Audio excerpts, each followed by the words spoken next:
सारी जिंदगी कोई रब की इबादत करे, एक सजदा भी माज अल्लाह किसी बुत को कर दे, पिछली सारी इबादतें कारत चली गई, मुशरिक हो जाए। एक मिनट की भी मिलावट दीन बर्दाश्त।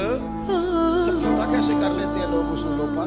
न करें समझौता। आप जरा खड़े होना सीखें, आप थोड़ा डटना सीखें, आप थोड़ा अपना मोराल बुलंद करें।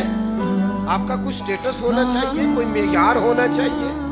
अपने मकसद पर कभी भी कोई समझौता नहीं हो सकता, नहीं हो सकता।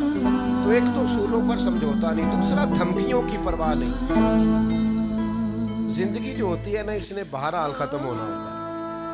तो अगर कोई शख्स अपने नेक, जायज और दीनी मकसद के रास्ते में धमकियों की परवाह करने लग जाए, वो ख्याल ही ना करे कि मैं दीन बयान कर रहा हूं और फिर 2-4 बातें पूरी हुई नहीं और वो डर जाए, तो वो कमजोर पड़ जाएगा।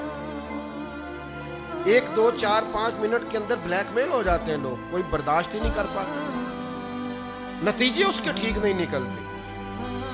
ये काम भी कुफार ने किया।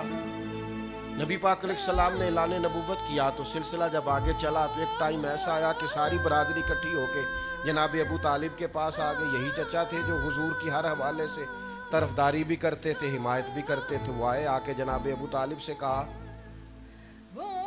कि यहाँ तो आप अपने भतीजे को मना करें, वो हमारे माबूदों को बुरा भला कह के हमारे जज्बात को ठेस पहुंचाते हैं माज़अल्लाह, या फिर आप तैयार हो जाएं हमसे जंग करने के लिए। और शदीद अंदाज में बात की। जनाब अबू तालिब ने एक दफा तो टाल दिया, वो दूसरी दफा फिर आ गए, आपसे कहा था पर आपने बात नहीं की, आप देख लीजिए, यहां आप हिमायत छोड़ दें, हम जाने वो जाने। और शदीद धमकी दी उन्होंने। जनाब अबू तालिब अब बूढ़े थे और फिर ये कि सारी बरादरी,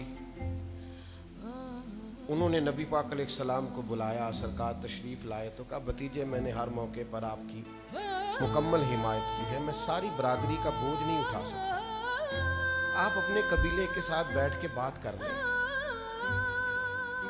और वो कह रहे हैं कि यहाँ तो आप बाज आ जाएं, यहाँ फिर जंग होगी। तो ये मेरे रसूल पाक अलैहिस्सलाम का मकसद के लिए अज़्म है। नौजवानों सुनो और याद रखो, करीम फरमाने लगे कि जरा लफ्जों की हरारत देखना और जुमलों का रोब देखना और गुफ्तगू का वलवला देखना।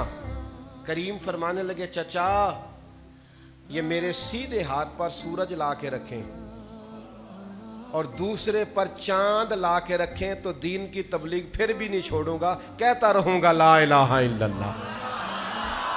और हुजूर अलैहिस्सलाम ने फरमाया मैं दीन की तबलीग करता रहूंगा। और चचा 2 ही बातें हैं, या दीन गालब आ जाएगा या मैं अपनी जान दीन के रास्ते में पेश कर दूंगा। ये रसूल पाक का दिया हुआ फलसफा है कि आपको दीन का काम करना है तो जान लड़ा के करना है। ये शहादत गाहे उल्फत में कदम रखना है।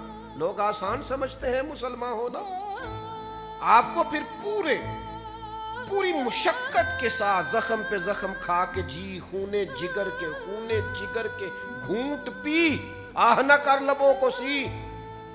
ये इश्क है, कोई दिल लगी नहीं। चुप कर कोई गिला न करना, शिकवा न करना, किसी किस्म का लफ्ज जुबान पे एतराज का न लाना, ये इश्क है, कोई दिल लगी नहीं।